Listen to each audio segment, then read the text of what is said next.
C'est des deux dans le top 10. On veut que cette voiture, enfin on veut rien nous, mais l'équipe aimerait que cette voiture finisse à chaque fois, passe toutes les fois en Q3. Donc forcément on a besoin de voir cette voiture un peu évoluer. On va voir, on va passer des gommes tendres maintenant. Ils n'ont pas passé dans la deuxième séance, dans la première séance. On va voir un petit peu ce que ça donne. On démarre en douceur chez Alpine pour l'instant, mais il y a de l'enthousiasme bien sûr, surtout de notre part, de voir deux pilotes français, bien sûr. Pierre Gasly qui rejoint les rangs de l'écurie française aux côtés d'Esteban Ocon. Le pari est rempli en tout cas pour nous dans la satisfaction de voir deux pilotes dans une écurie française. L'équipe de France quand même, écurie française, pilote français. Je me rappelle encore à une époque où les pilotes français ne pouvaient pas accéder dans cette écurie. Donc c'est très bien de faire évoluer ces choses-là. Je pense que pour nous, en tant que télé française, c'est génial. Et puis sur la piste, on a quand même deux beaux pilotes. On a Esteban Ocon qui a prouvé déjà en gagnant. On a Pierre Gasly qui a prouvé en gagnant dans une autre écurie. Donc potentiellement, là, on a tout pour faire éclore une très belle chose. On va l'écouter. Esteban Ocon, il y a quand même du mieux malgré tout après les tests de pré-saison, comme il nous l'explique. On parle technique avec le pilote français. Clairement, la voiture est bien plus stable sur toutes les entrées de courbes, sur tous les gros freinages et les entrées. Le virage 4 par exemple ou le virage 9 sur les freinages qui sont avec du volant. Donc ça c'est une grosse force de la voiture qu'on a cette année. Maintenant on a trouvé d'autres petits soucis à régler. Tous les de pré-saison, comme il nous l'explique, on parle technique avec le pilote français. Clairement la voiture est bien plus stable sur toutes les entrées de courbes, sur tous les gros freinages et les entrées. Le virage 4 par exemple ou le virage 9 sur les freinages qui sont avec du volant. Donc ça c'est une grosse force de la voiture qu'on a cette année. Maintenant on a trouvé d'autres petits soucis à régler, forcément il y en a toujours, hein, mais on a très vite pu les identifier et du coup commencer à travailler dessus. Ça travaille dans toutes les équipes évidemment pour cette première journée de la saison 2023. On est du côté du garage Mercedes, alors on ne sait pas trop comment interpréter la performance intrinsèque de la voiture de ce matin, 10e et 11e pour Lewis Hamilton et George Russell. On a déjà posé une première question à Lewis Hamilton concernant le début de saison 2022. L'an passé, il avait fait un sacrifice sur certains grands prix pour régler sa monoplace. Est-ce que ce sera le cas cette année? On lui a posé la question. Pretty similar, pretty much the same sort of car, so yeah, that won't be happening at the beginning of the year. I love working with a team and having to work with people who are rallying, but also rally the team up to push and do things that perhaps they didn't think they could do. And you know, it's a big machine that we're a part of, and I love that challenge. And so I know I'm still capable of winning races, and even though I've had a lot in the past, like I miss it, so like I've got to keep working towards that.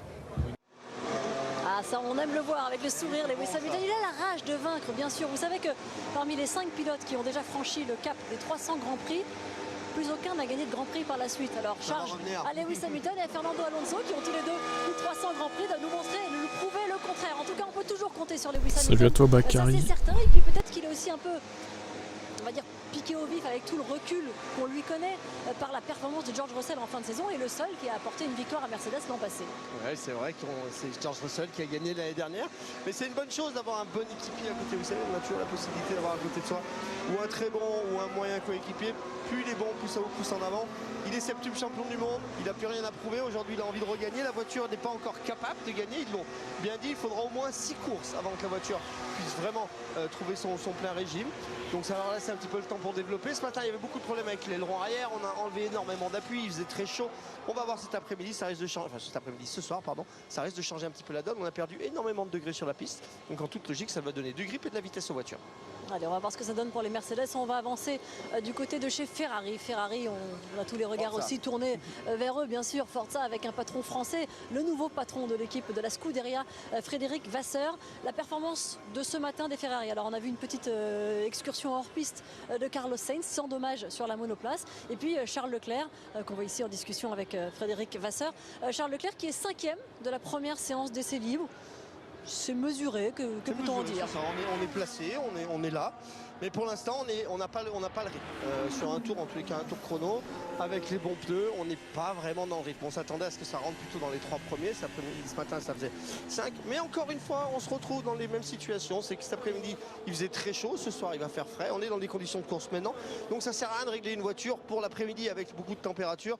On va vraiment avoir le résultat ce soir. Regardez cet aileron avant, assez dingue en fait. On peut se plonger dessus avec Pierre, avec ces petites ailettes qui sont devenues autorisées cette année. C'est l'aileron tout simplement de la Mercedes l'année dernière, grosso modo, en tous les cas, sur quelques détails près. On a cet aileron là sur la Ferrari. C'est assez intéressant de voir comment. Cet aileron On sort beaucoup d'air au niveau de la roue, donc ça apporte de l'appui et de la stabilité aérodynamique, et surtout ça permet d'avoir une bonne lecture du flux aérodynamique tout le long de la voiture. Très bien, voilà pour la Ferrari de Charles Leclerc, 5e ce matin. Déjà, et oui, 10 minutes du début. Laurent Dupin a interviewé il y a quelques minutes, c'était entre les 2 séances. Frédéric Vasseur qui se dresse un petit bilan sur la première séance. Il n'y a pas vraiment de conclusion à tirer parce qu'il y a énormément de variables différentes entre les pneus, même je pense les modes moteurs et la température de piste ici qui chute drastiquement, donc c'est un autre circuit. C'est comme si on allait sur une autre piste, donc il ne faut pas tirer de conclusion hâtive après la FP1. Pas de conclusion, on le sait Franck, c'est le mot d'ordre du jour. Bien sûr qu'on attend, mais on a un petit peu envie quand même d'en savoir un petit peu plus. Oui, surtout plus que 24 heures pour avoir la séance de qualification et vraiment en savoir plus. Julien Febvreau, Jacques Villeneuve, c'est vrai qu'on est assez impatient de voir un peu comment va se profiler cette saison 2023. C'est pour ça qu'on veut avoir quelques petites conclusions, mais on a déjà une petite idée en tout cas de ce qui s'est passé ce matin pour les Ferrari. Quel est votre point de vue ? Alors pour rebondir juste avant sur ce que dit Frédéric Vasseur, entre FP1 et FP2, quand on reprend les meilleurs temps de l'année dernière, 2 secondes 2 d'écart entre le meilleur temps de FP1 et de FP2 l'an dernier ici même. C'est dire l'évolution comme vient de l'évoquer Frédéric Vasseur. Ce que l'on sait chez Ferrari, c'est que cet aileron arrière sur un monoma qui on a vu énormément vibrer Jacques Villeneuve n'est pas retenu pour le reste du week-end. Ferrari le laisse de côté, il réapparaîtra ultérieurement cet aileron, mais là on a bien senti que ça ne fonctionnait pas ainsi, à la fois dans son profil de maintien par le mât central et à la fois sur la configuration aéro. Donc Ferrari laisse normalement de côté ce type d'aileron arrière pour le reste du week-end. Enfin, pour le reste, Frédéric Vasseur, il est face à une montagne. Alors il la récupère, la montagne, en meilleur état que Jean Todt il y a quelques années en 93 lorsqu'il était arrivé chez Ferrari. Pour autant, la dernière marche, elle est immense. Oui, parce que c'était une écurie, une voiture l'année passée qui, en début de saison, se battait pour le championnat. Ça n'a pas duré longtemps, mais la saison s'est terminée en chaos. Donc de toute façon, il récupère une écurie qui a le potentiel et il devrait être capable de remettre ça en place.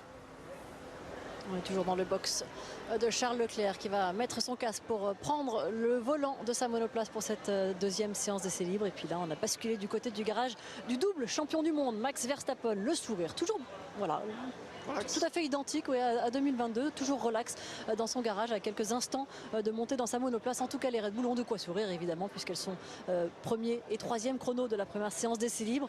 Pas de surprise, Franck. Non, pas de surprise. Puis on sait que la voiture souffre un petit peu sur un tour chrono. Enfin, la Red Bull, en tous les cas, souffre un petit peu sur un tour chrono avec un petit manque de train avant. Mais ils règlent toujours la voiture pour la course et pas pour la qualification. Ils savent que s'ils règlent la voiture pour la qualification, ils seront un petit peu en danger pour la course. Donc chez Red Bull, on ne se complique pas la vie. On fait une voiture pour la course parce que la course, c'est important. C'est là où il y a les points. La qualification, non. Et on sait de leur propre aveu que pour l'instant, la voiture sur un tour, elle ne donne pas le maximum parce qu'il ne la règle pas pour faire un tour. Regardez ce sous-virage dont on parlait, il est là, on le voit très bien à l'image avec ce train avant un petit peu feignant. Sous-virage, je vous le rappelle, c'est ce qui se passe en dessous du volant, donc c'est les roues avant qui glissent. Sur virage, c'est ce qui se passe au-dessus du volant et c'est les roues arrière qui glissent. Toujours dans le garage avec l'équipe du double champion du monde. On voyait il y a quelques instants Max Verstappen qui a quitté le garage avec Pierre Vacher, avec Adrian Newey. Le travail qui a été bien fait, bien sûr. Ah si, il était là caché, il était accroupi, je ne l'avais pas vu. Il était là Max Verstappen. On va écouter en tout cas le patron de l'équipe Red Bull au micro de Laurent Dupin il y a quelques minutes. I don't think Max has ever struggled for confidence in the car, so he's in great shape. He's now got he comes into the paddock as a two-time world champion. He's experienced now despite a young age of 25 and yeah, he's in the form of his life, so he's I think he's keen to get racing. Tout le monde a hâte d'en découdre. Nous aussi, on a envie qu'ils en découdent sur la piste. Laurent Dupin, on a évoqué dans la première séance d'essai libre un nouveau visage, celui d'Oscar Piastri. Il y a 3 rookies, enfin Nyck de Vries en est un petit peu moins un puisqu'il a déjà pris le départ d'un Grand Prix, mais il y a un autre rookie sur cette grille de départ chez Williams.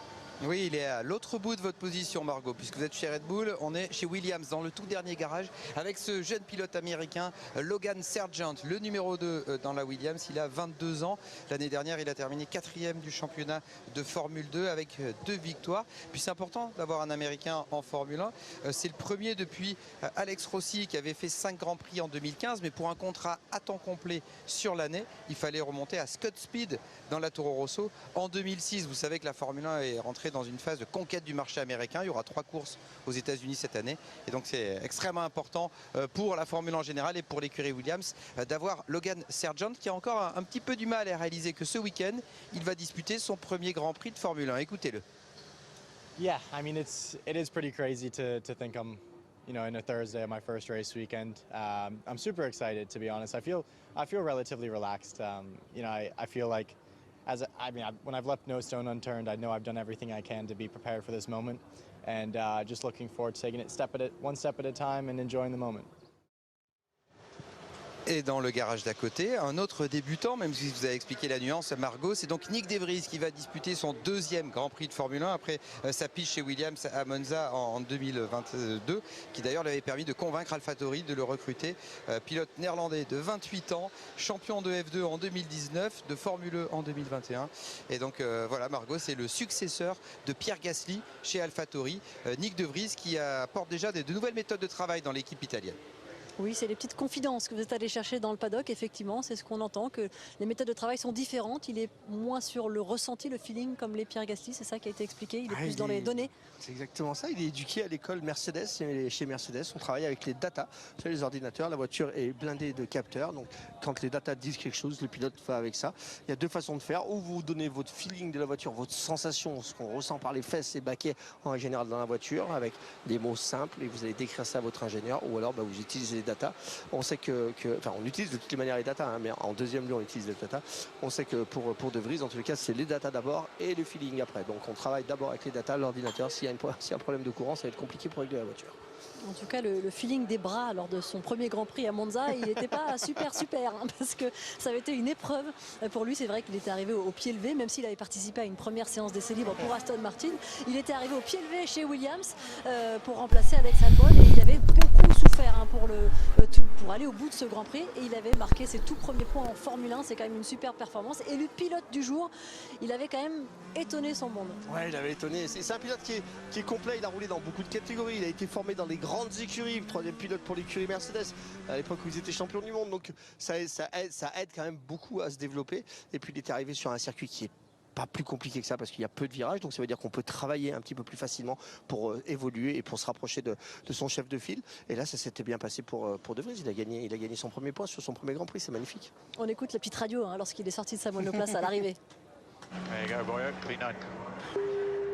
My shoulders are dead. I'm struggling to even. Can someone help me, or am I alone in park for me? I can literally not even lift my arms anymore. Il s'était péniblement extrait de sa monoplace de la Williams, le pilote néerlandais. Ça en fait 2 sur la grille de départ avec le double champion du monde Max Verstappen. Cette deuxième séance va débuter. Ça y est, il fait nuit ici à Bahreïn. C'est le 2e rendez-vous de cette journée. Il va compter, il va être important parce qu'il sera similaire aux conditions des qualifications et du Grand Prix dimanche. Donc on a hâte de le suivre avec vous, Julien et Jacques. Franck, une petite veste et on va dans les stands. Elle est frileuse, Margot Lafitte, je le savais. Il avait eu du mal à s'extirper de sa monoplace et à prononcer ce mot également l'an dernier, Nyck de Vries, le néerlandais. Celui qui a eu du mal à s'extirper de sa monoplace après la FP1, Jacques Villeneuve, c'est Lance Stroll, parce qu'il a besoin d'aide. On a pu le constater sur quelques images captées devant le stand Aston Martin après la FP1. L'aide reçue par Lance Stroll pour pouvoir s'extirper de sa monoplace. Pour autant, il a satisfait aux tests d'extraction de la voiture obligatoires. Ils ont été effectués en préambule de la FP1. 12 secondes désormais pour s'extraire de la voiture. Avant le halo, c'était 7 secondes. Avec le halo, désormais, les pilotes ont 12 secondes pour retirer leur volant, s'extraire de la voiture et remettre le volant. Il y est arrivé puisque le document officiel de la FIA nous est parvenu en disant que tous les pilotes avaient réussi le test. Quand il y arrive, ça lui fait peut-être mal. Donc lorsqu'il n'a pas besoin de le faire rapidement, un peu d'aide, c'est toujours bienvenu. Exactement. Est-ce que Fernando Alonso aura besoin d'aide ce week-end pour aller cueillir un très gros résultat, un beau résultat peut-être, un très gros résultat, et pourquoi pas. Depuis L-Plan, qui était le nom de code associé à son aventure chez Alpine, eh bien le nouveau nom de code s'appelle Mission 33, comme une 33e victoire en ligne de mire. Et pourquoi pas au volant d'Aston Martin, aller recueillir les fruits d'un choix de carrière qui serait peut-être enfin le bon pour lui qui se plaît à changer régulièrement de voiture. On va d'ici quelques instants laisser s'échapper en piste les monoplaces alors que la nuit est maintenant bien installée sur Bahreïn. Il est 18h heure locale, 16h heure française.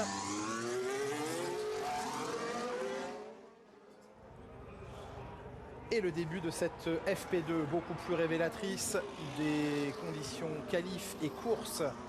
C'est peut-être pour ça que Ferrari ce matin n'a pas utilisé de gomme tendre. Oui, de la gomme tendre que l'on va voir apparaître également dans cette séance chez Alpine. On attend bien sûr de voir les Alpines chaussées de ces gommes les plus tendres du week-end. 1 heure donc de travail à venir. Lance Stroll a tout de suite repris la piste avec ce poignet droit fracturé qui est maintenant tenu par des vis et des plaques.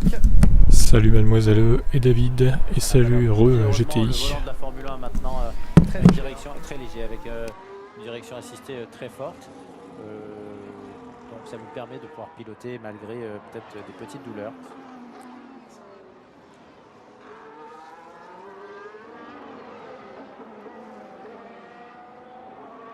Chez Alfa Romeo, au fond de beaux espoirs sur Valtteri Bottas et Guan Yu Zhou cette saison. Dernière année de partenariat entre Alfa Romeo et l'écurie Sauber.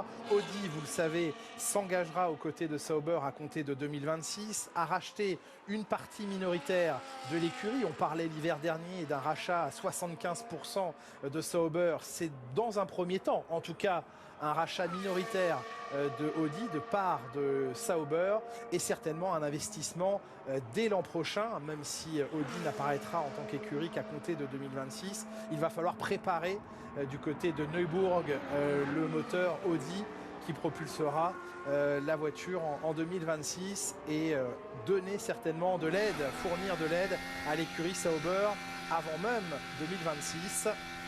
Les voici, les gommes tendres dont on vous parlait, que nous attendions sur l'Alpine. Il débute la séance, Esteban Ocon, avec ses gommes les plus tendres du week-end, le pneumatique C3.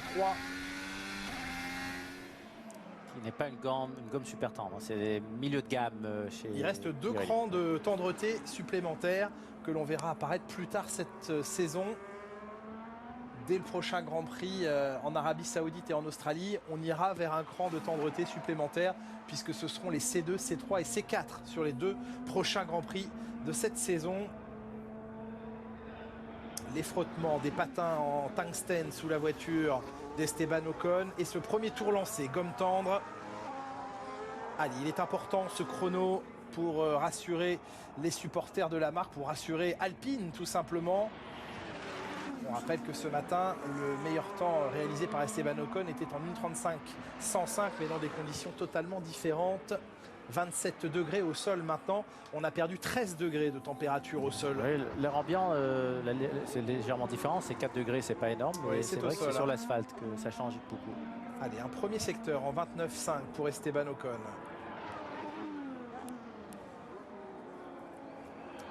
Elle va bien au point de corps de cette monoplace. Deuxième zone de DRS.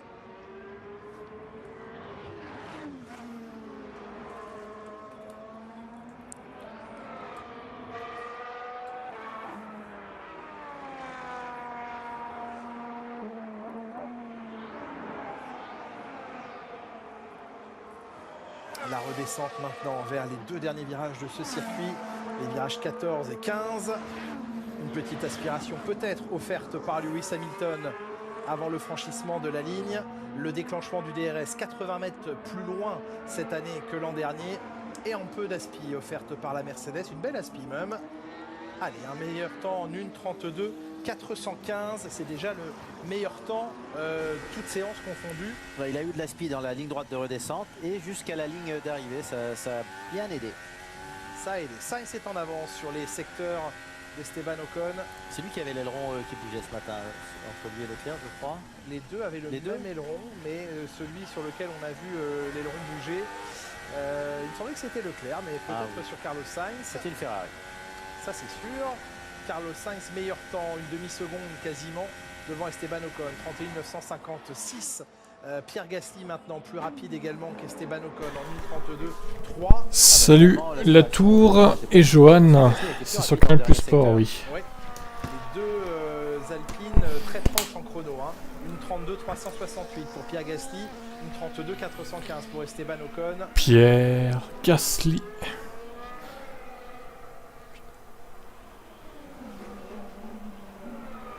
Ah oui, là les temps, ça chute vraiment. Hein. 31,8 déjà. Ok. Ok, d'accord. Plus de rigidité, de force à cet aileron arrière qui bougeait énormément sur la première séance d'essai libre. Allez, les deux Ferrari qui se tiennent à un dixième. Ah, Lewis il est en rouge, ça y est. La barre des 32, attention, ça va donner quoi? Est franchi. Hamilton, Mercedes qui a eu la gentillesse 32,4, cette année, même s'ils ont terrible. des casques bien distincts, de remettre un rappel de couleur jaune ou vert pour George Russell. Bon, enfin on les reconnaît les voitures, est-ce que c'était vraiment nécessaire? Les deux monoplaces, que ce soit par la couleur de caméra. Ah, le casque vert fluo de Russell, mais pourquoi? Pourquoi avoir fait ça? C'est dégueulasse. Je comprends pas, la faute de goût est totale. Hein. Pourquoi il a pas gardé son casque bleu comme il avait là? Je comprends pas. Il était bien son casque bleu. Pourquoi il a changé? Cette année, il a retrouvé. Non, pour George. Ah bah ça y est, Alpine se réveille. 3 et 4, ça y est. On sortait du garage Ferrari avec un petit. Ouais, attends. Je sais pas si on va bien le voir. Sinon il est sur Twitter. Hein. Non, il s'en est plaint, Charles Leclerc, ce matin d'un problème d'embrayage au moment de problème de fiabilité, ça commence pour Ferrari. De nouveau, on va surveiller bien sûr, alors qu'il y avait du trafic là pour... Les Ferrari sur un tour, ça a l'air d'être quelque chose encore. Hein. Oui, il a failli y avoir contact entre Sergio Perez. Perez qui a fait se bouffer une Ferrari. Carlos Sainz qui se trouvait devant lui. Il a absolument pas eu envie de... Ouais, pour l'instant, Perez est plutôt pas mal, effectivement. Après Max il en a sous le pied je pense. Hein. Écoutez, ça commence à sentir un peu mieux. Salut Roland. Chez Alpine ici il se passe beaucoup de choses. Regardez cet ingénieur ici, vous voyez les endroits où il appuie, en fait c'est pour être en constante communication avec différentes personnes. Là on a l'ingénieur de performance, pardon. Tu vas y arriver Franck, tu vas y arriver. Alors souvent il appuie sur 2-3 boutons en même temps, il peut parler directement au mécanicien, à la stratégie bien entendu, à la performance également, et il va tout simplement essayer de continuer à travailler un petit peu sur la voiture en fonction. Pour l'instant c'est très proche entre les deux quand même. Gasly Ocon. En termes de points, peut-être. En termes de points de pénalité sur le permis aussi. Et du coup, il y a 1 millième d'écart entre Hamilton et Ocon quand même. Hein. 1 millième. Lol. Trop serré quoi. Par contre, si les Alpines sont devant les Mercedes en qualif, je pète un plomb. Excusez-moi. Donc on peut avoir des différences et des informations assez importantes pour faire évoluer les pilotes, ou tout simplement pour vérifier la différence. Alors Fernando, tu roules en médium là? Salopard. Révèle ton jeu Fernando. Allez. Te cache pas là. Pour l'instant, Pierre Gasly devant. Je pense que Fernando il va rouler en rouge à la fin. Wow, attention, Piastri.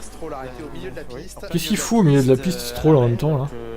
Incompréhensible. Potentiellement un cas. Mercedes derrière, bah sur un tour, ça a l'air d'être le cas. Après en règle de course, faut voir quand même. Mais attention, ils ont peut-être pas lâché tous les chevaux non plus, Mercedes. Calmons-nous. Mais enfin, on voit Alpine révéler un peu ses cartes parce que ils trustaient les dernières places là depuis les essais hivernaux, c'était un peu chiant quoi. Et là voilà, ils révèlent leur jeu, enfin. l'hiver dernier les aventures d'Alpine en coulisses, Ouais, en tout va être le dimanche. inside avec l'écurie française, avec Pierre Gasly. Alonso en médium, il est qu'à 8 dixièmes de Leclerc. De cette saga bleu-blanc-vif C'est pas si loin. Hein. dimanche dès 14h10 sur Canal+. Max, il a des médiums et Perez aussi. Plutôt satisfait de sa matinée parce que la voiture était à tendance sous-vireuse. En revanche, oui, Jacques. C'est là où il fait la différence avec son coéquipier. Et oui. Et en revanche, énorme insatisfaction de Max Verstappen. Attention aux abandons de dimanche, puisque ce sont les premières fois que nous avons une condition de course. Ouais, c'est sûr qui est au vélo. Non, il n'y a plus de marsouinage, hein. Plus personne n'a dit marsouinage. Et c'est tant mieux. Enfin, les voitures vont être saines à piloter, quoi. C'est vrai que c'était une plaie ce truc-là, un marsouinage. Est-ce qu'on trouve Piastri sur côté? Moi j'attends de voir. J'ai jamais mis sur un piédestal, en tout cas j'attends de voir ce qu'il va donner. Sur le papier il a l'air bon, après dans les catégories juniors et la F1 c'est quand même différent quoi. Donc faut voir. Faut voir ce qu'il va nous proposer comme perfo. Qu'il pouvait la rééquilibrer pour un train avant très piqueur, très incisif dans les virages et donc un train arrière léger qui enroulait.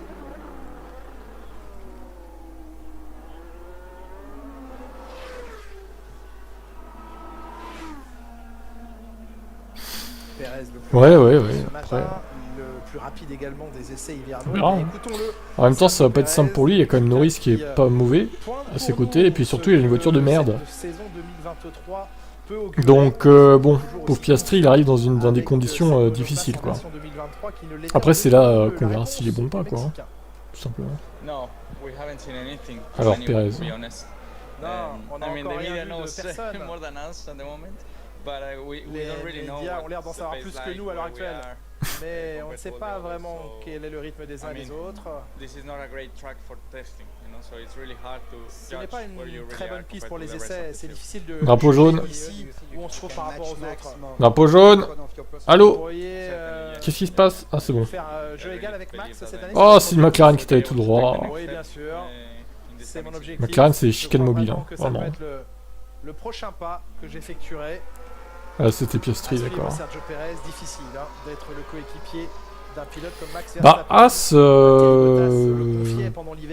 pour l'instant, ils sont derniers. Après, ils sont en médium. Donc, bah, As, je les vois pas dans le top 10, honnêtement. Ça va être compliqué. Envers lui-même d'être un pilote moins rapide, moins bon que Lewis Hamilton. Ça me paraît compliqué. Il fait partie des pilotes les meilleurs de la planète. Et bien, au-dessus de lui, il a trouvé très au-dessus un pilote comme Lewis Hamilton. Pour l'instant, d'ailleurs, Lewis Hamilton est devant George Russell. Et ça, c'est bien. Bravo, Lewis. Tu es vieux, mais tu n'as pas perdu ton talent, comme Alonso, en fait. Le plat trop important sur la route. Après, on verra en qualif, peut-être que ça va s'inverser, du coup. À la radio et que vous apercevez ici, le rappel je sais pas, j'ai pas encore fait mon pronostic. D'ailleurs, vous pouvez faire des pronostics sur mon site. J'en profite évidemment pour passer le lien du site pour Twitch et YouTube. J'espère que Williams se retrouvera ses belles couleurs et un bon classement. Ah, Williams, ça va être compliqué. Hein. Je t'avoue que Williams, bon. Peut-être qu'Albon il peut créer la surprise sur certains grands prix, mais après, Sargent ça va être dur quand même. Salut Soumaro. Donc pour les pronos, vous avez jusqu'à demain 16h pour les faire. Juste avant les qualifs en fait, je vais les faire. Ouais, Sargent, faut voir en qualif demain ce qu'il va donner. Mais c'est vrai qu'aux essais hivernaux, il était plutôt dans les chronos d'Albon. Donc c'est plutôt de bon augure pour lui, pour l'instant du moins. À voir comment ça va évoluer. Séance d'essai libre un petit peu plus compliquée pour les Mercedes, pas forcément très à leur aise sur la première séance. Voyons le chat de gauche, c'est ma chaîne YouTube, tout simplement. Pour elle. Mais pour Verstappen, ça ne va pas mieux que ce matin. Pour l'instant, il est à nouveau derrière. Je fais un double live sur Twitch et YouTube en fait. Et il est sorti large. Simultanément. Mais de toute façon, les deux premiers secteurs étaient plus longs. Donc il y a deux chats. Les Logique. Ferrari rentrent au stand, Franck Montagny, Sainz est déjà là. avec ses ouïes très ouvertes. Regardez sur le ponton, le Carlos à 1/10 de Charles. Chose que chez Red Bull on ne fait pas. Ça roule mode qualif hein, chez Ferrari là. Enfin, mode qualif. Ils ont de l'essence, mais ça roule pour les qualifs, quoi, je pense. Attention, on a ici tout de suite, on a Leclerc qui vient de rentrer. Ici, vous voyez, ces ouvertures ici, elles sont faites pour ventiler la voiture. Par contre, cet air chaud, il va être difficile, bien entendu, à gérer, puisqu'il est chaud et que c'est plus compliqué. Par contre, il va apporter plus de tenue sur l'aileron arrière. Le but du jeu, c'est de l'emmener le plus loin possible sur l'aileron arrière. C'est peut-être pour ça aussi qu'on a ouvert un tout petit peu. Vous avez cet effet de baignoire qu'il y a sur les pontons. On a ouvert un petit peu les pontons pour que ça fonctionne. Alors Lewis, il est en train d'améliorer ses... Ah, 3ème. Ah, 4/10 quand même. Hein. 4/10 pour Lewis Hamilton. Est-ce qu'ils ont de l'essence? Bah c'est bon, il est passé devant du coup, mais... effectivement, j'espère qu'ils ont plus d'essence qu'Alpine. Parce que là, bon, il n'y a pas beaucoup d'écart quand même. Même s'il repassait devant Hamilton, il n'y a pas beaucoup d'écart avec Alpine, c'est un peu inquiétant. Donc j'espère qu'il y a plus d'essence du côté de Mercedes, effectivement. Mise en avant par Franz Tost. Ouais, il progresse, il progresse. Véritablement un pilote de Formule 1. Et bien la voici, cette 3e année pour lui. Le retour de Max Verstappen maintenant au stand. Et regardez, vous allez voir tout de suite cette différence. Pas d'ouïes qui sont ouvertes au niveau des pontons. Vous voyez que le ponton est complètement fermé. Par contre, penchez-vous, vous allez voir, on voit toute la suspension arrière parce qu'on essaie de sortir un maximum d'air à cet endroit-là, sous l'aileron arrière, au niveau des suspensions. C'est comme ça qu'on extrait l'air parce que chez Red Bull, on estime tout simplement que la philosophie de la voiture, le dessin de la voiture, ça perturberait beaucoup trop l'aérodynamique de l'aileron arrière si on avait des ouïes au-dessus. Oh, ils ont tous sous le pied, même Mercedes. Hein. Ferrari aussi, Red Bull aussi largement. Les équerres sont de retour. C'est clair. C'est la rentrée scolaire, on ressent les équerres, normal. Et on voit Franck grossir aussi beaucoup ses flancs là sur le capot moteur, ses formes rondes. Alors certains appellent ça canon, mais l'extraction de l'air avec cette forme de capot très arrondie, assez haut, ça se généralise dans pas mal d'écuries. Ouais, ça généralise, on essaie d'engouffrer un maximum d'air dans ces endroits. Ah bah ça c'est bien de reconnaître. C'est bien de reconnaître. Adrien Newey c'est le GOAT des ingénieurs, vraiment. Il est excellent lui. Un petit peu plus important que ce qu'on avait avant. Il est très bon ce gars-là. Ces énormes nappes que vous voyez sur les côtés au niveau du fond plat. Bah ils en auraient un autre, mais bon, est-ce que la voiture serait aussi bonne? Ah, il est moins sûr. Eh bien, on va les élargir parce c'est pas sûr du tout. On s'est aperçu tout simplement qu'on pouvait aussi diriger de l'air par le dessus. On n'était pas obligé de le diffuser uniquement sur le côté. Alors, chez Red Bull, venez voir sur le côté, vous voyez, au niveau du sponsor, sur le côté, on a le ponton qui est très dessiné, très élargi. Et puis en dessous, on a un petit creux. Ça permet de diffuser l'air à cet endroit et surtout de l'accélérer pour avoir plus de portants. Non pas sur l'aileron principal, en haut sur l'aileron. Il devrait être pénalisé pour être si intelligent d'ailleurs. On voit pas à cet endroit-là, toujours sur l'aileron arrière, sur les ailerons qui sont un petit peu plus bas et qui sont assez importants sur la Red Bull. Mais non, ils vont pas se faire bouffer par Alpine. Calmons-nous. Pas. Alors peut-être bon, que les Alpines feront illusion en course, comme ils ont déjà fait l'année dernière, en qualif pardon. Mais par contre en course, Alpine, bon, je suis moins confiant pour eux quand même. Je pense qu'ils vont manger en course. Hein. Tout le monde est au stand là, et comme ça au moins c'est réglé. Il n'y a plus personne en piste quoi. Très bien. Avec sa gomme médium, il semble garder le sourire. Est-ce qu'il grimace un peu dans sa voiture? Lui qui s'est entraîné au simulateur Aston Martin pour wow, c'est beau, magnifique. Ses mains, mesurer le niveau avec l'argent du pétrole. Accepter. Ouais, vous savez, de toute façon, une fois qu'il y a l'adrénaline, la douleur disparaît. Oui. Et c'est à la fin du Grand Prix où tout d'un coup, la douleur va s'acharner sur lui. Franck, on parlait il y a quelques minutes de l'aileron arrière de Ferrari qui a été changé. On est revenu à une autre spécification. On l'inspecte, on y fait attention à cet aileron. Hein. Ouais, alors là pour l'instant, petite alerte hein, sur la voiture. On a beaucoup de mécaniciens avec des lumières tout au long de cet aileron. Si vous décalez un tout petit peu, vous allez voir pourquoi cet aileron a changé. On a deux mâts d'aileron en fait maintenant. C'est-à-dire qu'au niveau du centre de l'aileron arrière, vous voyez, on a deux cols de cygne. On appelle ça des cols de cygne. C'est ces petites baguettes qui remontent, qui tiennent l'aileron arrière. La majeure partie des équipes utilisent qu'un seul col de signe pour tenir cet aileron arrière, ce qui est meilleur bien sûr pour la pénétration dans l'air. Mais chez Ferrari ce matin on s'est aperçu que l'aileron bougeait beaucoup trop. Donc on a remonté la voiture, on est en train de travailler. Et puis vous pouvez voir que, encore une fois, comme vous l'avez dit tout à l'heure, ces ouïes absolument énormes, on le voit plus sur le côté droit au niveau du radiateur. On a énormément ouvert ces côtés-là parce qu'on rentre plus d'air bien entendu. Et encore une fois, on va diffuser plus d'air au-dessus du ponton pour ces petits ailerons arrière qui sont en dessous du primaire. Et puis ils ont chez Ferrari, Franck, un S-Duck. C'est la seule écurie qui a réintroduit ce système, ce petit canal d'air de chaque côté de la coque entre les suspensions avant que l'on voit partir dans la voiture.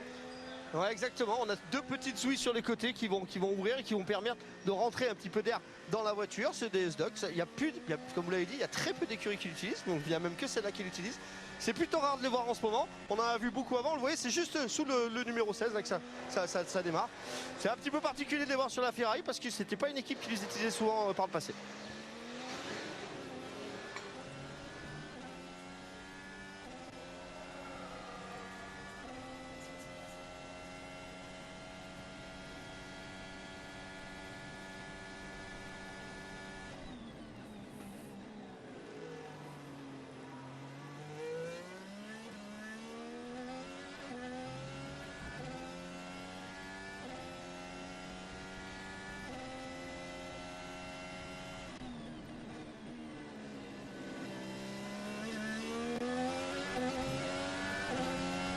Non mais McLaren ça devient n'importe quoi, ils vont finir comme Williams de toute façon je le sens. Tant qu'il y aura Zak Brown aux commandes, ça va pas le faire. Et les deux Williams en piste justement. C'est les seuls en piste.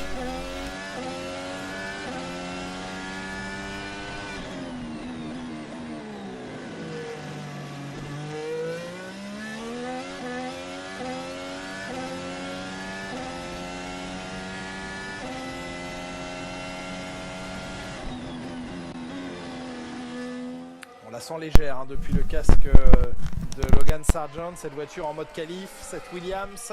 Ouais, qui manque d'appui aérodynamique et ça se voit, mais ce n'est pas un mauvais tour parce que si on regarde les résultats dans les catégories inférieures, c'était pas génial, suffisant pour aller chercher la super licence. 4e du championnat F2 l'an dernier.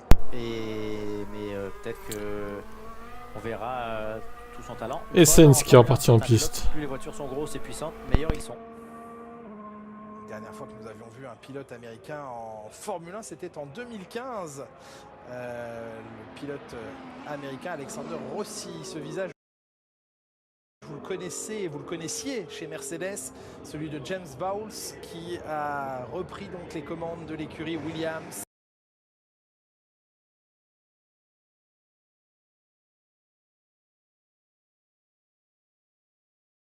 Alors, oh là, ça bug là. Putain, j'ai juste cliqué sur en direct quoi. Ça a tout fait sauter. Insupportable. Insupportable ce player canal.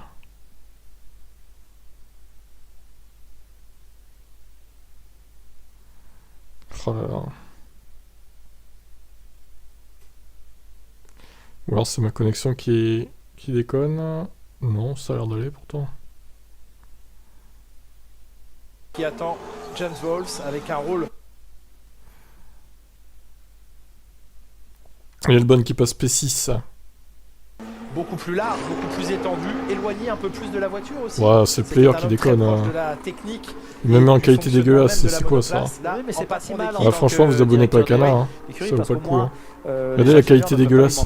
C'est quoi ça? C'est ce qui se passe. Ah, ils ne font pas à l'envers, ça c'est sûr. C'est honteux quoi. C'est honteux, je vais devoir prendre un stream, sérieux, vraiment? Mais ça va être ça en plus. Oh là là. C'est un immense défi qui l'attend à la tête de l'écurie Williams. Et dans ses premières missions, eh bien, ce sera de recruter un directeur technique et une équipe aéro également, qui fait défaut pour l'instant à l'écurie. C'est peut-être mon PC ou ma connexion, parce que les autres sites déconnent un peu aussi. Oh là là, ouais, ça déconne grave là. Au secours!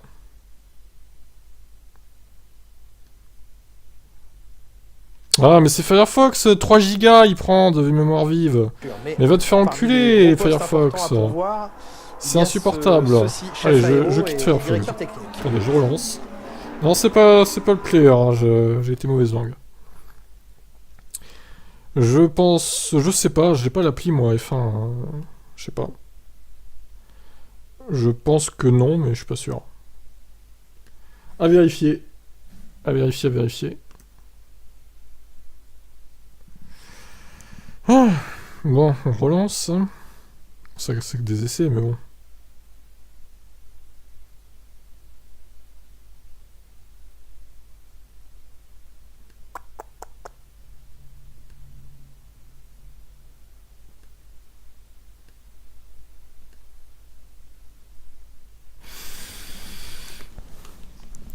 Oui, largement. Ouais, mais là, je crois qu'il n'y a pas les réservoirs très remplis. Stroll, oh là là, il est en train de péter des temps là, Stroll, qu'est-ce qu'il nous fait?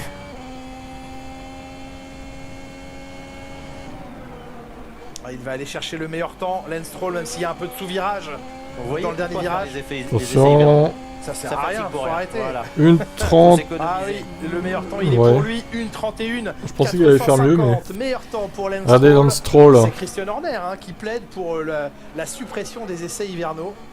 Qui dit, bien non, il faudrait qu'on se rende maintenant directement sur les circuits. On arrive suffisamment bien à préparer les voitures à l'usine pour ne pas s'embêter avec des... Bah voyons, avec des essais hivernaux. Bah voyons, du premier secteur pour Hülkenberg. 29-0 pour Hülkenberg qui améliore de 2 dixièmes le temps de Lance Stroll. Bah, ce qui se passe, c'est que les temps chutent parce que la température refroidit et qu'ils ont des pneus rouges, hein, tout simplement. Ah, on a laissé sortir une voiture. Ah oui, oh là là là là, oui, ça c'était pas malin. Chez AlphaTauri. Ah, attends, Cédric, tu t'avances un peu là. Hein. Tu t'avances un peu, je pense. Regarde Joe, alors du coup, l'Alfa Romeo elle est meilleure que la Mercedes aussi, les gars. Si c'est le cas, c'est grave. Hein. Si c'est le cas, c'est très grave. J'espère que c'est pas ça. Hein. Non, non. Quand même, quand même. Restons raisonnables. Après, demain, ils vont tourner en rythme 29, donc... une 31, c'est pas si énorme, hein, comme temps. Alors, Pérez, oh là là, Pérez qui est en train de péter un temps, là. La fin du tour du Mexicain. Et on n'a pas vu le meilleur tour d'Hülkenberg en regardant la sortie des stands. Hülkenberg 31-3, Pérez 31-1. Battu pour 3 dixièmes par Pérez, 1:31-0. 0 même. Hamilton en amélioration sur ses partiels également. Et le record du premier secteur, c'est Alonso qui le tient. Mais alors, on dirait que c'est du vert fluo en fait. On dirait que c'est du vert fluo. Le truc, mais ils sont cons chez Mercedes. Mais on dirait que c'est du vert fluo, le truc d'Hamilton en fait. Pourquoi ils ont pas mis de bleu? Ah, ils sont pas très intelligents quand même. Le code couleur de Russell, il fallait mettre du bleu. Parce que là, avec les lumières de Bahreïn, on dirait que c'est fluo, c'est vert fluo en fait. On les confond du coup. C'est nul. Et Alonso, 31-0. La barre de la minute 31 est franchie. Meilleur temps pour Fernando Alonso. Oh, quelle voiture ils ont. Quelle voiture ils ont chez Aston Martin. Pilote, premier et cinquième pour l'instant. On avait vu pendant les essais. Putain, il va pas jouer le titre, Fernando, quand même. Ah, moi, c'est ce que j'ai dit dans les essais hivernaux. Hein. Vas-y, joue le titre contre Verstappen. Hein. Moi, j'attends que ça. Hein.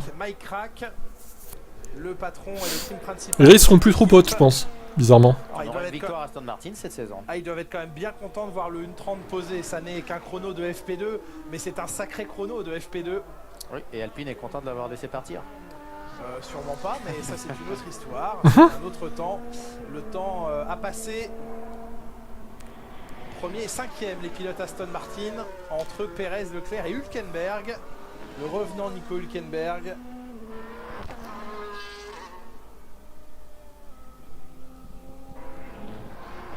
On l'a vu pendant ces essais hivernaux, il était capable d'effectuer de bons chronos en gomme neuve. Et ça se répète aujourd'hui.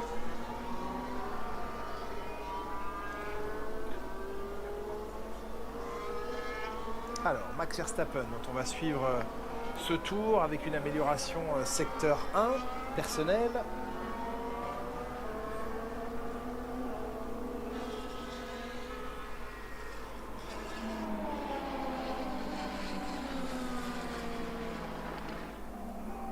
Ce n'est pas devant pour l'instant.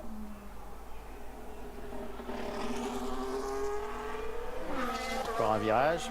Il y a moins de sous-virage que ce matin. le record dans le deuxième secteur pour lui. Voilà, Max qui va mettre tout le monde d'accord. Accélération en vue de la ligne. Et c'est un deuxième temps, 1:31. Incapable de battre Fernando Alonso, Max Verstappen. Les deux pilotes Red Bull qui se tiennent à 2 millièmes, donc c'est serré. Il a cherché des yeux à droite l'écran tout de suite, Max Verstappen, après le passage de la ligne. Et oui, mais Max il va se plaindre que la voiture ne lui correspond pas. Il va demander à Red Bull une Red Bull qui lui correspond à 100%. Et oui, c'est comme ça que ça va se passer. C'est lui pour l'instant le plus rapide, Fernando Alonso, mais le travail continue. Ça n'est que l'entame, le tout début de ce championnat 2023. Bon alors après la question est de savoir à quel point Aston Martin en a sous le pied par rapport aux autres. À quel point ils en ont sous le pied par rapport aux autres. C'est ça le truc. Des championnats, il sait comment gagner, il sait comment perdre aussi. Ils font des runs de course ou des tours chrono. Bah là c'est des tours chrono clairement.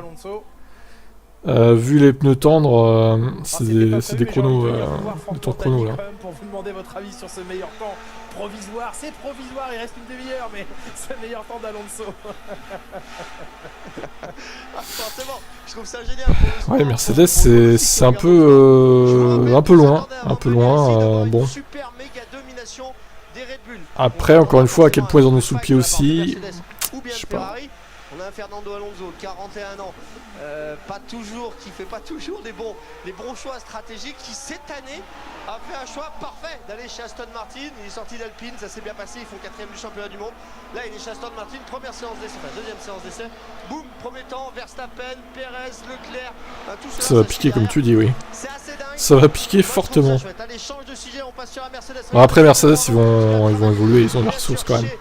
La W14 a l'air assez lente, mais elle n'a pas les problèmes de la W13 quand même.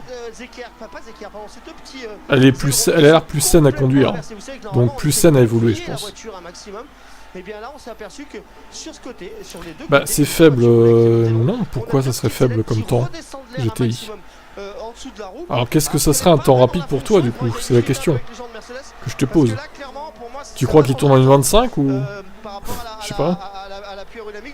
On rappelle que la pole l'an dernier c'est une 30.5 hein. Donc bon. Après ils en ont sous le pied tous hein, je suis d'accord, mais ça sera pas plus qu'une 29 je pense dans la pole. Ça fera une 29 et quelques, pas moins quoi, pas une 28. Je pense pas. Ça serait étonnant, hein, franchement. Est-ce que Mercedes a fait bien fait de garder le concept? Ah bah ça c'est la grande question, effectivement. Ouais, bah ça va descendre en 29, oui. Mais en course, ils vont être beaucoup plus longs que ça. Hein. Les temps de la course, c'est 8 à 9 secondes de plus au début de la course, hein, avec le plein. C'est genre une 37 en début de course, hein, tu sais, donc tu vois, ils sont loin d'avoir le plein là. Alors ils ont peut-être un peu d'essence par rapport à la pole, mais c'est des tours rapides quand même qu'ils font là. C'est pas des tours de course, hein. En endurance. Leclerc 4ème, Hülkenberg 5ème. Tiens, on va l'écouter, Nico. Je sais pas, ils ont peut-être 20 kilos dans le réservoir, quoi, pas plus. Hein. Ah, ça c'est bien Russell, oui. Ah, mais c'est dégueulasse, hein. C'est immonde, hein, franchement. Pourquoi? Regardez ça. Ce casque dégueulasse et cette bande verte fluo, là. Oh là là là là là là. Non, là, je ne comprends pas. Ça gâche toute la voiture en fait. Ouais, c'est ça, des tours de préparation pour la qualif. Non, mais ça gâche toute la voiture, pourquoi ils ont fait ça? Mais enfin, je sais pas si c'est lui qui a voulu cette couleur, Russell, mais il a des goûts de chiottes, hein, désolé. Hein. En bleu, ça aurait été très bien, le bleu Petronas en plus. Ils auraient été contents. Pourquoi ils ont pas fait ça? Ça aurait été la solution la plus simple. Là.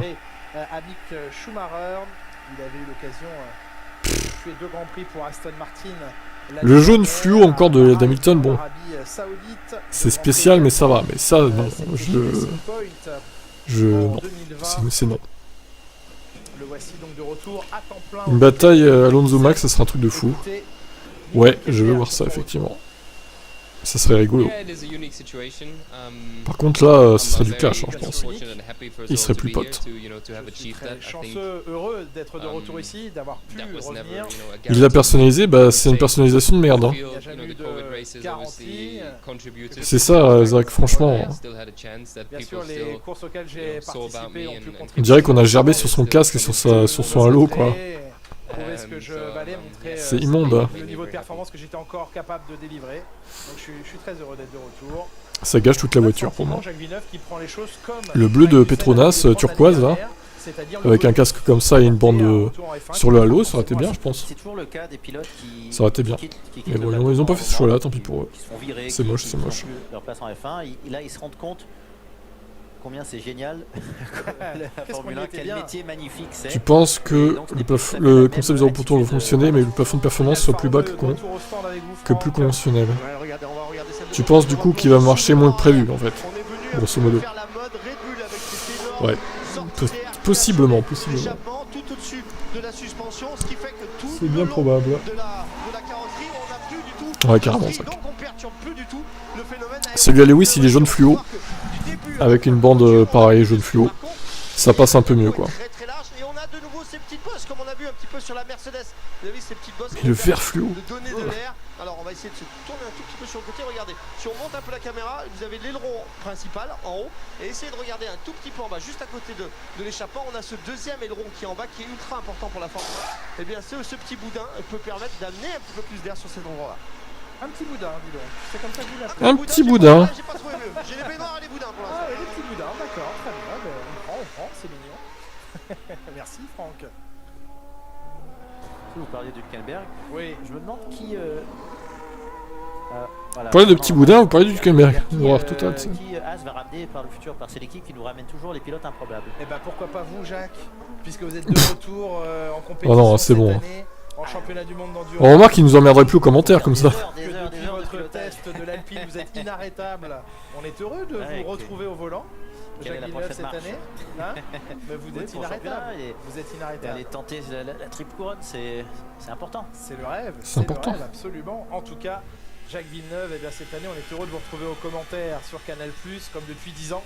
On fête les 10 ans de la Formule 1 sur Canal, 11e saison sur les antennes de Canal+.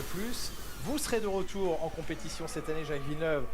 On vous aura un petit peu moins souvent avec nous, mais ouais. Canal+ sont très chanceux parce qu'entre vous, ça c'est bien. Champion du monde de Formule 1, champion de kart et vainqueur des 500 miles d'Indianapolis, eh bien vous serez suppléé par Franck Montagny sur certains grands prix, par Romain Grosjean qui non pas heureux.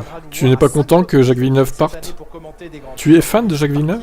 Dans vos aventures en endurance, Jacques Villeneuve. Et puis Jean Alési également nous rejoindra aux commentaires pour vous les abonnés, notamment sur le Grand Prix du Canada. C'est son Grand Prix, le Grand Prix du Canada. Ah, Jeanne au Canada, magnifique. Jacques Villeneuve, Romain Grosjean, Franck Montagny, Jean Alési, qu'est-ce que vous voulez de mieux pour vivre les Grands Prix? Ah bah là c'est menu entrée, plat, dessert, digestif. Ouais, pour nous on va être difficile, ouais, ça va être vraiment le hasard encore. Hein. On va mettre des noms au pif.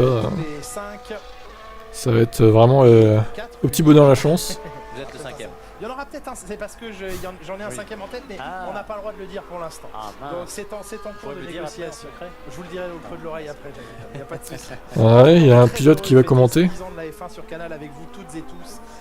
Jean-Louis Moncé, peut-être? Non, c'est pas un secret ça. Il a déjà commenté. Dans les agendas que le Grand Prix de Monaco cette année eh bien, sera un Grand Prix tout particulier. Il l'est en soi, bien sûr, le Grand Prix de Monaco, mais ce sera l'occasion sur les antennes de Canal de fêter ses 10 ans de présence en Formule 1. Je ne mettrai pas Alonso en pôle. Moi non plus, je mettrai sûrement Max. Du coup. Voilà. Peut-être Prost, ouais. Effectivement. Norris, pour la première fois de sa carrière, devient le pilote le plus âgé d'une écurie. Devient le leader. Putain, la vache, dur. Il a quand même pas mal d'expérience maintenant. Eh oui, il a 5 ans qu'il roule, c'est sa 5e saison. Oui, Lando Norris qui entame sa 5e saison. C'est beaucoup de Grands Prix dans la poche. 2019, exactement. Voilà, ils sont tous en soft du coup. Ok. Âgé de 21 ans et lui à côté eh bien, est un ancêtre. Hein, Lando Norris du haut de ses 23 ans. Qui a montré de belles choses. Hamilton en piste et Russell aussi. Maintenant en tant que... Putain mais Norris il a quelques millièmes d'Hamilton aussi quoi. Allô? La pression qu'il a. What the fuck? Alors, on va évidemment sur bon, après les températures baissent donc les temps s'améliorent mais... J'espère qu'ils vont améliorer un coup à Mercedes avant la fin quand même. Hein. Histoire de dire on est quand même pas trop loin en fait. Toi tu dis Perez en pôle, ah et c'est vrai qu'il est qu'à 2 millièmes, hein. Il est très proche quand même. J'aurais pas pu pouvoir dire que l'Aston jouerait la pôle. Ouais, moi je suis pas convaincu de ça quand même. Je demande à voir. Je demande à voir. Je ne crois que ce que je vois. C'est dommage que ce soit pas maintenant la qualif d'ailleurs là. C'est marrant. On enlève les EL2 là, ça dégage. Allez.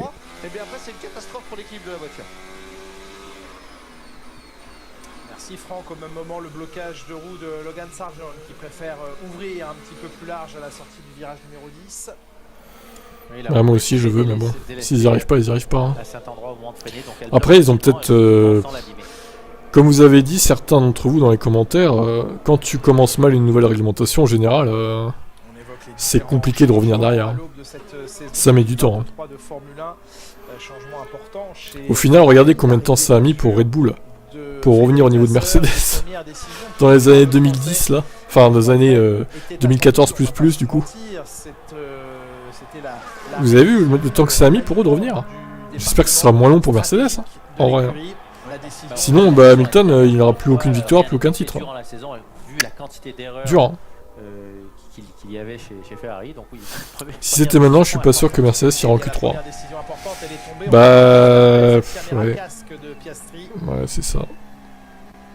C'est pas très pour entrer en Q3, quoi. La tristesse est totale.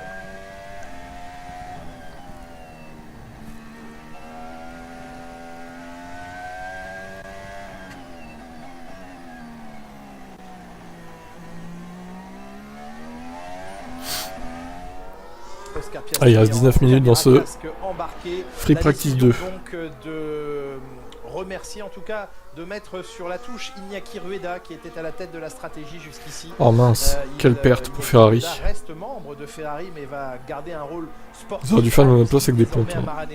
Il est donc remplacé à la tête de la stratégie chez Ferrari par Ravin Jain qui fait partie de l'équipe stratégique de Ferrari depuis 6 ans et qui en prend donc les rênes aujourd'hui. Ce n'est pas la seule décision bien sûr, la manière de communiquer, les flux de communication au sein de la Scuderia Ferrari ont été révisés. On a bien sûr vu et revu pendant l'hiver toutes les courses où la stratégie a échoué ou n'a pas été optimisée et il s'est avéré que le flux de communication était... Ah bah vous allez écrire une lettre à Wolf et vous allez lui dire ce que vous pensez de ses méthodes, de sa stratégie pour Mercedes.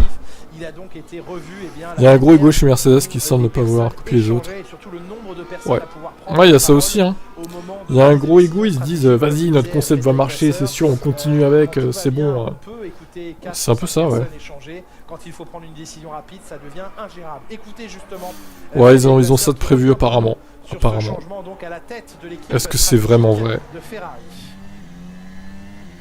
On verra dans 5-6 courses, je pense. Franchement, ça serait un aveu énorme d'échec. Ça serait terrible. Ça serait terrible. Qu'ils soient obligés de changer la voiture en pleine saison, ce serait un bide total, quoi.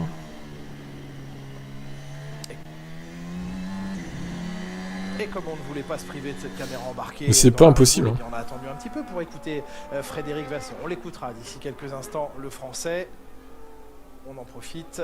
Il reste un gros quart d'heure de séance. Elle sera passée vite cette séance. Il en reste encore un peu. Vous parliez de Ferrari. Est-ce qu'ils se remettent à parler en anglais au travail? Parce qu'ils étaient obligés de parler en italien.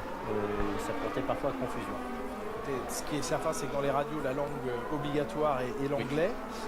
Pour ce qui est de la langue de travail, je sais que Frédéric Vasseur s'est mis tous les matins, 1 heure tous les matins entre 6h et 7h à l'italien avec une professeure d'italien qui essaye de lui enseigner. C'est le bonheur, ça. Ça va pas être simple. Hein. Il a des grosses journées en tant que patron de la Scuderia.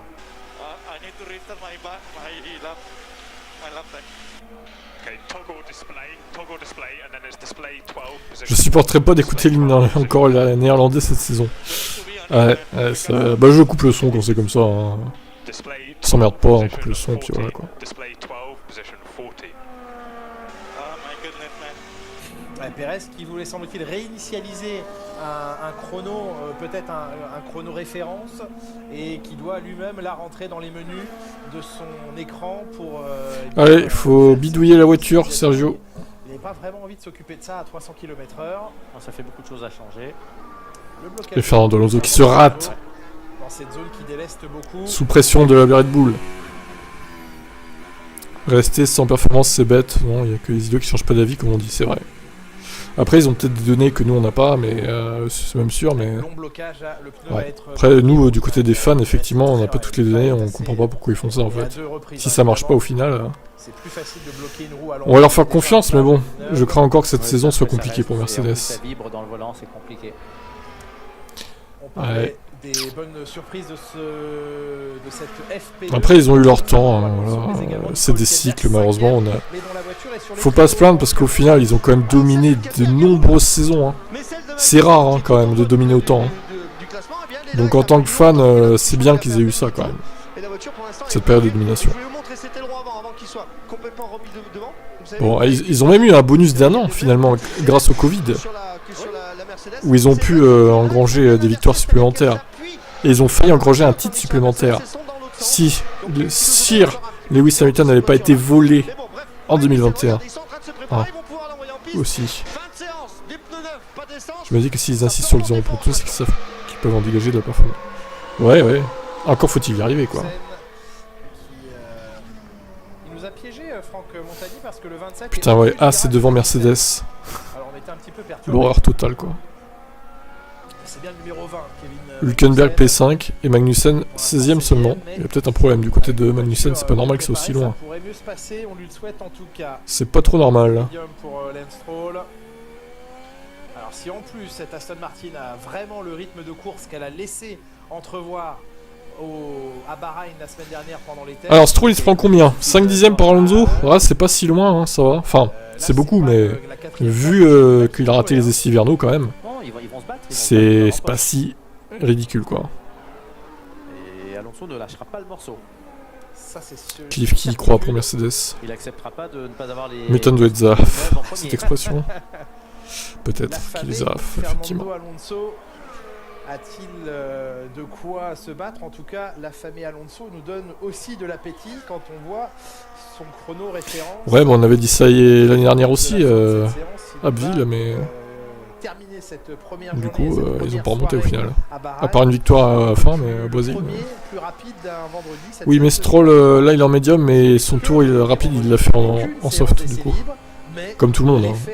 Parce que si Stroll, il fait son tour rapide en médium, et qu'il est qu'à 5 dixièmes, bon, ça serait étonnant. Gasly devant Ocon, oui. Bah alors dans le midfield, ça a l'air beaucoup plus serré par contre. C'est impressionnant. Et si dans le midfield c'est serré, franchement ça peut donner un beau championnat. 57 tours. Ça va être un peu plus compliqué. Stratégie à 2 arrêts, sauf parce que là, ils sont combien en une seconde là? Ils sont 13 en une seconde. C'est impressionnant. Alors je doute que ce soit comme ça en qualif, pour être honnête. Mais c'est pas mal quand même. Ils en ont fait à peu près 1000 pendant l'hiver. De la fin de la saison 2020. Sachant que Sainz va améliorer, donc il va rentrer dans la seconde. Et bon, le reste derrière, je sais pas si ça va améliorer beaucoup. Putain, et les AlphaTauri par contre, les gars, c'est pas la folie. Hein. Moi, dans mes pronostics, dans mes prédictions que j'ai fait la dernière fois, là, je les ai mis très mauvais AlphaTauri. Hein. Pour l'instant, je suis pas trop mal, mais faudra voir comment ça évolue pour eux, quoi. Et puis voir s'ils en ont sous le pied aussi pour les qualifs, quoi. Stroll est en plus baissé, ouais, c'est vrai. Est-ce qu'il perd pas quelques dixièmes à cause de ça? Ouais. Bon, peut-être pas des dixièmes, mais des centièmes, on va dire. Tout à l'heure sur la refonte ou un dixième à la limite. Je sais pas. En vrai, cette saison sera intéressante. Tout va se jouer sur la gestion des pneus. Ouais, c'est sûr. Place occupée donc par le nouveau stagiaire, le nouveau stratège. Non, il est pas, heureusement qu'il n'est pas stagiaire. Oh le lapsus. Le nouveau stratège. Oh ça. S'ils font de la merde, Ferrari, ils vont dire que c'est à cause du stagiaire, quoi. En tout cas, et l'explication au micro. L'horreur, le stagiaire Ferrari. pense que la stratégie, c'est un truc assez compliqué, qui inclut la personne que vous voyez sur le pit wall, mais qui inclut aussi une grosse équipe à l'usine, des softwares, une communication entre l'usine et le pit wall, et puis la communication sur le pit wall aussi. Bon, on a fait quelques ajustements, il y a d'autres facteurs qui sont intervenus. On a mis moins de personnes sur le pit wall aussi pour avoir une communication un peu plus rapide. Voilà, et puis il y a une personne qui est restée aussi à l'usine, mais c'est pas des changements de personnes, c'est plus des changements de structure. La structure, là aussi. Ouais, en course, ça va être autre chose. Frédéric Vasseur qui m'explique. Bah, Mercedes, ouais, pour l'instant, ils sont loin. Ils sont loin, effectivement. En termes de gestion humaine et psychologique, eh bien qu'il allait falloir, en cas de victoire dimanche soir, calmer tout le monde dans l'équipe et leur faire comprendre que ce n'est pas parce qu'on aura gagné dimanche soir qu'on sera champion du monde à la fin de l'année. Et à l'inverse, si Ferrari ne gagne ça, c'est pas sûr. dimanche soir, convaincre son équipe que ce n'est pas parce qu'il on l'a vu l'année dernière dimanche soir que le championnat sera perdu. Voilà l'aspect psychologique et mental, la mentalité un peu italienne. Après, moi, ce que je souhaite, au milieu de ses troupes, le cas échéant, si Mercedes n'est pas performant, c'est que Verstappen, il est un adversaire quand même. Ça pourrait limiter notre énervement, on va dire. Et du coup, on soutiendrait l'adversaire de Verstappen. Du coup, on soutiendrait Alonso. Oh merde. Putain. Fais chier. Ça pourrait pas être Leclerc, l'adversaire. Hein. Bah, au moins qu'il ait peut-être les deux. Hein. Peut-être, allez, Leclerc Alonso. Ça pourrait être drôle. L'écurie est très en retrait l'an dernier. On a annoncé, c'est vrai, possiblement à vendre, mais démenti de la direction de Red Bull et de Franz Tost, le patron de l'écurie AlphaTauri. Oui, démentir augmente la valeur. Oui, c'est vrai, et puis en ce moment, elles ont beaucoup de valeur, ces écuries, au point que Andretti, qui pendant l'hiver a annoncé s'être associé à Cadillac pour essayer de convaincre la Formule 1 qu'il fallait accepter sa candidature. Cadillac, propriété de General Motors, donc on parle là de groupes extrêmement puissants sur la planète. Alors là, ils sont en 1,36 par contre, je pense qu'il y a des sens. Andretti aujourd'hui dit on est prêt à payer les 200 millions d'entrées, 200 millions qui sont ensuite répartis aux autres équipes, c'est le dédommagement pour diluer un peu le gâteau et ajouter une part dans ce gâteau. Et bien aujourd'hui les équipes disent non mais la F1... Ouais, parce que s'il n'a pas d'adversaire encore Verstappen et qui se balade toute la saison, oh là là. Non, c'est plus de 100%, c'est 600. Quelle purge ça va être. Aux autres équipes pour éventuellement laisser rentrer une nouvelle donc équipe. on souhaite qu'il y ait un ou deux adversaires. Si c'est pas Hamilton, ce sera quelqu'un d'autre, mais j'espère que ce sera Hamilton évidemment. Peut-être en round 2, Leclerc vs Verstappen si Ferrari fait du vrai travail cette fois, effectivement. 200 millions. 200, absolument. C'est écrit noir sur blanc, c'est marqué 200 millions. Donc c'est un peu tard maintenant pour se plaindre, pour dire ça vaut plus. Ah bah soit on revoit les accords, ouais. Mais ici ils existent donc. Ça devient des franchises. Et ce ne sont pas que les top 10 qui non, là c'est répartition du gâteau à tout le reste. Ça fait du coup 200 millions, et bien 20. Non, je parle sur le résultat d'une saison. Les droits. Non mais ils veulent mettre à 600 millions, mais c'est de la folie. Enfin, faut arrêter. À bon. 600 millions pour rentrer en F1. Non mais oh, ça va oui. Mettre le fou qui va péter son crâne. Ça c'est une expression à la Hydro ça. Ah oui, ils étaient à 10 depuis un petit moment. Vous êtes matrixés par les Twitchers que vous regardez les gars. Exactement. En tout cas, bon, il y a un appel d'offres qui est ouvert. Il va péter son crâne, Matt. À partir de 2025. Ah mais 600 millions, mais attendez. Une éventuelle 11e voire 12e équipe. C'est trop quoi. 200 c'est déjà beaucoup. Bon après je peux comprendre que les autres ils veulent une petite part du gâteau quand même au cas où. Mais 600 millions ça ferait sur les 10 écuries existantes ça fait 60 millions par écurie gratos comme ça. Allez. Les écuries ne perdent plus d'argent. Non mais attendez. Elles sont même pour certaines largement bénéficiaires. Ça va oui. C'est trop facile. Hein. 60 millions c'est un tiers du budget annuel maximum quoi. Non mais c'est ça en plus quoi. C'est même un peu moins, c'est à 2,5 quoi. De quoi Alonso perd? Bah oui, Alonso perd, effectivement. C'est la révolution de la Formule 1, Alonso de retour au premier plan. Après des années de labeur, de galère, peut-être qu'Alonso va enfin être de retour en lutte pour une victoire ou les podiums régulièrement. C'est fou hein. C'est fou ça. Peut-être a-t-il fait un bon choix dans sa carrière pour une fois. Ça serait incroyable, mais vrai. Tout arrive. avancer avec la paume de sa main gauche pour pousser. Ils sont blindés, ouais, ils sont blindés. Plutôt que de tirer sur celui-ci avec sa main droite directement. Et aujourd'hui, eh bien, ouais, ils sont tous sur une 37 là, c'est rythme course, hein, clairement. Tu vois, là, tu me demandais GTI les temps, bah là, c'est rythme de course. 38, tu vois, je t'ai dit, hein, ils sont une 37-38 en course. Hein. Là, ils ont full essence, là. Longue distance jusqu'au virage 4, c'est ici, à cet endroit, virage 2 et 3. Ah non, par contre, t'attends pas à voir Stroll. Non, non, Stroll, il sera pas sur les podiums, hein, t'inquiète. Hein. Ça reste Stroll, hein.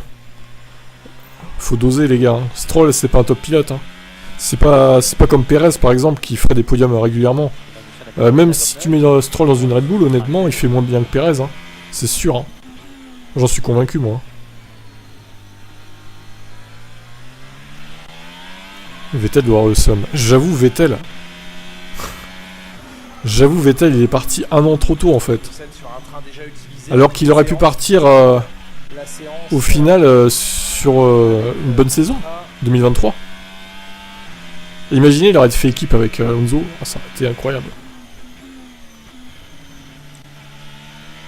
Bah, c'est réel, hein, désolé, Stroll, c'est pas un top pilote pour moi. Hein. Après, je dis pas qu'il est nul. Il a fait des bonnes choses dans sa carrière. Mais maintenant, il a eu son pic en 2020 chez Racing Point, en fait. Maintenant, depuis 2021, 2022, 2023, c'est bof, hein, quand même. Alonso le GOAT a enfin la voiture qu'il mérite avec son talent. Bah d'un côté oui, c'est pas faux. Azou il est 10ème. Et Bottas il est 12ème. Je le forme. C'est pas... Bon c'est logique, hein, une place logique on va dire. J'espère que la Merco est rapide. C'est pas très bien parti hein, pour l'instant. C'est pas très bien parti. Hein. Ouais, on va regarder les temps. Alonso 37.5, Leclerc 37.6, Stroll 38.6, Hamilton 38.9. Oula, ouais. Ouais, après, encore une fois, les quantités d'essence, tout ça, mais... Russell, il est même pas ressorti, quoi. Il tire, puis il pousse avec la paume de sa main. Voilà. C'est quoi ça? La précision, elle est forcément un peu moins bonne, Jack. Ah ouais, il est blessé, ça se voit. Attendez, je vais vous montrer. Regardez avec la paume. C'est chelou son truc là. Ouais, ça veut dire qu'il perd des dixièmes à cause de ça, hein, clairement. Il perd 2-3 dixièmes peut-être autour. Alors si, vitesse de pointe, bonne idée. Ah, ça se trouve, Stroll il va craquer pendant la course, il va pas finir la course en fait. Il aura tellement mal. Alors Max, 323, bon bah les Red Bull toujours diffusés en ligne droite, hein, ça change pas. Alonso 318, Leclerc 322, Stroll 316, Aston Martin pas si rapide que ça en ligne droite. Hamilton 320. Bah les Mercedes sont pas si lentes en ligne droite, hein, ça va. Hein. On recèle un peu plus par contre, 317, bof. Oui, après ce sont des essais, calmons-nous quand même. Allez Lewis. Ah ouais non, il a de l'essence, merde, désolé. 2 secondes 4. C'est le méga GOAT, Lewis Hamilton, du coup. C'est le GOAT ultime. Ouais, il y a des fans d'Aston, ouais. Bah, tous les fans d'Alonso sont passés de fans d'Alpine à fans d'Aston, du coup. Tous les fans espagnols, voilà quoi. Alpine, il leur chie à la gueule maintenant. Par contre, Aston Martin, pour eux, c'est la meilleure équipe, du coup.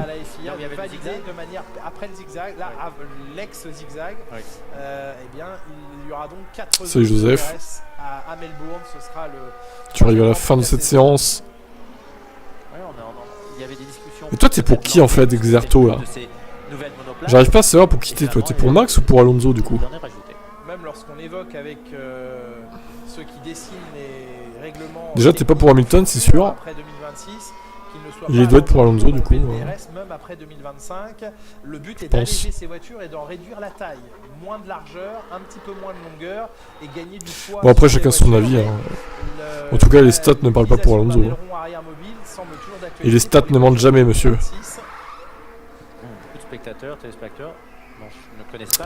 Oui, tu parles en mots-clés, Joseph, du coup.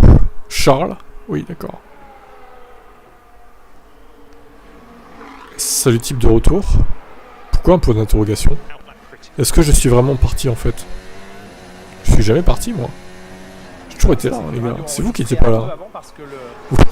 Voir ce qu'il a fait avec des poubelles est plus qu'impressionnant. Ouais, c'est vrai. Après, il n'y a pas que lui qui fait des choses bien avec les poubelles. Hein. M. Là, c'est de plus en plus court, Joseph. Il nous fait les lettres de l'alphabet maintenant. J'ai pris des vacances, très bien. Bah, là, tu es de retour du coup. Je tiens pour Charles Leclerc, perso. Oh là là, t'es bourré, toi. Hein. Tu tiens pour Charles Leclerc, ok. On va dire que tu es pour Charles Leclerc. Même Hamilton lui-même avoue que le pilote le plus dur qu'il a affronté, c'est Alonso. Oh, bah après, j'ai toujours dit qu'Alonso était très bon.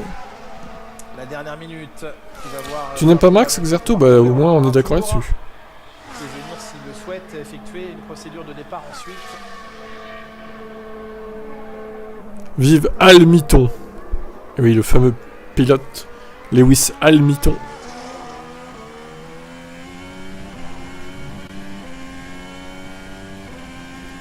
Nouveau pilote de Formule 1. Alors, Fernando. Il est avec, il est avec le plein là, je pense. Ça va être un week-end de merde. Après, moi, s'ils sont largués mais qu'il y a du spectacle derrière, ça va un peu atténuer le truc. J'espère qu'en course, ce sera mieux, quoi. Par contre, le problème, s'il y a toutes les voitures balais, c'est-à-dire Alpine, la Hülkenberg et le Stroll devant eux, au qualif, oh là là, pour remonter en course, ça va être compliqué. Hein. Il faut au moins qu'ils soient 5 et 6, quoi, minimum. Enfin, maximum, on va dire. Sinon, ça va être chiant. À la limite, on peut accepter qu'Alonso soit devant eux, mais encore, ça ferait mal, mais... Bon, au moins, c'est pas une fraude, Alonso. Mais si t'as les fraudes, genre Hülkenberg, Stroll, et les deux Alpines devant eux, bon... Ça va faire mal au cul, quand même. Hein.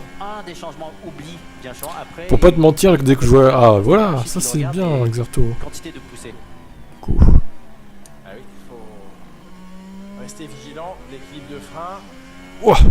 Accélération, il a fait combien sur ce tour? 37, 38. Qui en termine avec son travail de long relais ce soir à Bahreïn sur la... Bah, les Alpines, c'est quand même mieux que ce qu'on avait vu avant. Hein. C'est bien, ça va. 6, 7 et 11. Bah, après, ils évoluent, mais ils gagnent pas des places en fait. Mais en termes de performance, je trouve qu'ils sont pas trop loin, ça va. Hein. Tous contre Verstappen cette année, depuis qu'il a niqué Perez. Ah ouais, intéressant, depuis qu'il a niqué Perez, tu le hais. D'accord, intéressant. Bah c'est vrai qu'il a bien niqué Perez au Brésil. Hein. Pour une 6ème place de merde en plus. Le mec, si même pour une 6ème place, il fait chier le monde. Au bout d'un moment, voilà quoi. Sachant qu'il avait rien à jouer, il était déjà champion. C'est vraiment lamentable. La bonne place qui est plus évoluée, c'est Aston Martin. C'est ça. Oh bah là, c'est clair, oui. Là, c'est clair. Bon, bah écoutez, ça s'est terminé cette petite séance du coup. Ouais, c'est passé vite, hein, comme quoi. Ouais, moi aussi, j'ai hâte d'écouter ça, ouais. Bon, on fera ça sur TBF1, comme d'habitude. Ce soir. Franchement, Perez a toujours aidé et est capable de rendre pareil. Humainement, il est pourri. Ouais, je suis d'accord. Humainement, c'est une sale race. C'est aussi pour ça que je l'aime pas. Hein. Incapable d'aider son équipier quand il en a besoin, et lui, par contre, faut qu'on l'aide tout le temps, quoi, en fait. C'est aussi ça, pour ça que j'aime pas Verstappen. Bah, moi aussi, Zach, au final, je vais choisir Alonso, même si ça me fait chier, je l'aime pas non plus, mais... Quitte à choisir le moins pire, quoi. Le moins pire, c'est vraiment ça, en plus. Ah, puis lui, avec sa couleur verte, on veut pas le choisir, hein, par contre, hein, Georges. Hein. Que pensez-vous, Xerto et Matt le fou de cette couleur dégueulasse, là hein. Et les autres aussi, ceux qui ont pas... que j'ai pas interrogé tout à l'heure. C'est dégueulasse, non? Pourquoi il a fait ça, Georges, à votre avis? Il a... j'ai pas compris, là. Pourquoi il a fait ça? Je sais pas, c'est bizarre, quand même. C'est pas étonnant, l'année dernière, ils ont fait... Ouais, c'est sûr, ils ont... Grosse... c'est de la merde, on est d'accord, oui. Frangipane qui dit que c'est de la merde aussi. Ouais, je crois qu'on est tous... couleur vomi, ouais, on est tous d'accord. Hein. On est tous d'accord. Test de départ. Il va se mettre où, Fernando? Non, il a pas choisi la pole, Fernando. En plus, le côté sale de la piste. Ouais. Il a choisi la 5ème place, je crois. Parce qu'il se dit, si je pars du côté sale, eh bien déjà là, je dépose un peu. Regardez, Fernando qui n'est pas en pole, c'est acté. Il ne sera pas en pole. Vous avez fait le coup au Brésil. Couleur dégueu, couleur vomi. Bon, bah, je crois qu'on est unanime pour dire que Russell a fait de la merde. Et donc, j'espère qu'il finira derrière Lewis Hamilton cette saison. Pour le punir de son choix de merde. Une déclaration d'amour pour Aston. Ça doit être ça. Salut Cadet, tu arrives à la fin du stream. Terrible. À défaut d'avoir de la perfo, Merco, elle travaille plus les casques que les voitures. Ah putain, bah... Ouais, c'est un peu couleur radioactivité, c'est ça, ouais. Pour Russell, en fait. Couleur radioactif. C'est vraiment ça, hein. Couleur uranium, tu sais. C'est ça, quoi. C'est de conseil, quoi, qu'est-ce que ça peut être. Regardez Fernando Alonso. Quelle image! Oh là là, incroyable. Hein. Faites un screen, hein. Ça va pas durer, hein, je pense. Bon, du coup, c'est quand la séance? C'est 13h demain ou 12h30, je sais plus. Je vais regarder.